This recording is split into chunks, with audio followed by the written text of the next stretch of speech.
মুহাম্মদ সাল্লাল্লাহু আলাইহি ওয়াসাল্লাম বলেছেন, শুক্রবারের এমন একটি সময় রয়েছে যে সময়টাতে মহান আল্লাহ সুবহানাহু ওয়া তাআলা বান্দার দোয়া কবুল করেন। এটা সহিহ বুখারীর হাদিস এবং মুসলিম শরীফের হাদিস। এই হাদিসটা একদম নির্ভরযোগ্য, সঠিক। যেখানে রাসূল সাল্লাল্লাহু আলাইহি ওয়াসাল্লাম আমাদেরকে বলেছেন যে জুমার দিন অর্থাৎ শুক্রবার এমন একটি সময় রয়েছে যে সময়টাতে বান্দা আল্লাহ সুবহানাহু ওয়া তাআলার কাছে দাঁড়িয়ে যা কিছু চায়, আল্লাহ সুবহানাহু ওয়া তাআলার কাছে যা কিছু প্রার্থনা করে, মহান আল্লাহ সুবহানাহু ওয়া তাআলা তার প্রার্থনা কবুল করেন। এখন এই সময়টা আসলে কখন, এটা নিয়ে আলেমদের মাঝে মতবিরোধ রয়েছে। যেমন কিছু আলেম এমনটা বলে থাকেন যে এই সময়টা হলো যে খুতবার শুরু থেকে নামাজ শেষ হওয়ার সময়টুকুর মধ্যে বান্দা আল্লাহ সুবহানাহু ওয়া তাআলার কাছে যা কিছু প্রার্থনা করেন, আল্লাহ সুবহানাহু ওয়া তাআলা তার প্রার্থনা পূর্ণ করেন। আবার কোনো কোনো আলেম এমনটা বলেছেন, তবে এই মতামতটি সবচেয়ে বেশি নির্ভরযোগ্য এবং গ্রহণযোগ্য।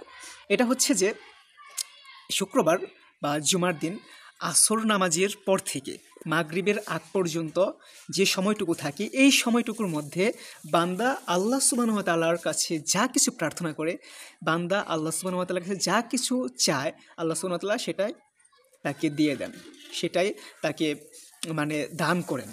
এখন এটা অনবরত করতেই হবে। হ্যাঁ, দোয়া কিন্তু তিনভাবে কবুল হয়। এক হাদিস থেকে আমরা জানতে পাই যে দোয়া যে বিষয়টা, দোয়ার যে কনসেপ্টটা, এটা তিনভাবে কবুল হয় দোয়া। প্রথমত হলো যে কারোর দোয়া একদম করার সাথে সাথেই পূর্ণ হয়ে যাবে। আবার কারোর দোয়া ধীরে কিছুদিন পরও সে যখন দোয়া করলো, এই দোয়া করার কিছুদিন পর তার দোয়া পূর্ণতা পাবে। আবার কারোর দোয়া কিছুদিন পরেও পূর্ণতা পাবেন না, যখন সে দোয়া করবে তখনও পূর্ণতা পাবে না। কিন্তু পূর্ণতা পাবে যখন কিয়ামতের দিন তার আমল নামায় আমলের ঘাটতি দেখা দিবে, তখন আল্লাহ সুবহানাহু ওয়া তাআলা তার এই না কবুল হওয়া দোয়ার জন্য তাকে জান্নাতে প্রবেশ করাবেন।